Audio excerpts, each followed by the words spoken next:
बबलू ने कहा, माँ, पता नहीं क्यों आज मुझे पापा की बड़ी याद आ रही है। पापा को भगवान ने अपने पास क्यों बुला लिया। इतना सुनते ही माँ ने ज़ोर से बबलू को गले लगा लिया और उसकी आंखें आंसुओं से लबालब भर गई थी। माँ की सिसकियाँ बंद होने का नाम ही नहीं ले रही थी।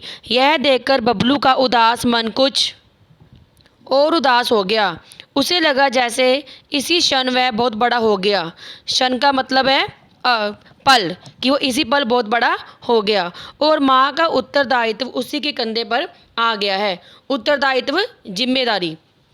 उसने ठान लिया कि वह अपने आंसुओं से माँ को कमज़ोर नहीं होने देगा।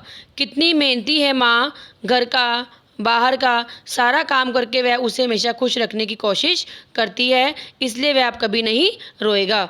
वह पापा की तरह बनेगा, हमेशा खुशियाँ बांटने वाला और तकलीफ़ों पर पाँव रखकर आगे बढ़ने वाला। तो जैसे वो रोने लग गया था तो उसकी माँ देख रही थी कि वो बबलू अपने पापा को याद करके रो रहा है, तो उसकी माँ भी रोना शुरू कर देती है। लेकिन बबलू क्या सोचता है कि उसकी माँ उसकी वजह से रो रही है, और वो कहता है कि वो भी पापा की तरह कभी कमज़ोर नहीं होएगा और मम्मी को हमेशा खुश रखने की कोशिश करेगा। वह पापा की तरह बनेगा, हमेशा खुशियाँ बांटने वाला और तकलीफ़ों पर पाँव रखकर आगे बढ़ने वाला। वह माँ को बहुत सुख देगा, उसे हमेशा खुश रखेगा। इतना सोचते सोचते वह जल्दी जल्दी खाना खाने लगा। अगले दिन उठकर बबलू ने अपनी गुल्लक से 5 रुपए का नोट निकाला। माँ से छिपकर नोट जेब में डालते हुए वह स्कूल की ओर चल पड़ा। ये पैसे वह एरो मॉडलिंग के लिए बचा रहा था।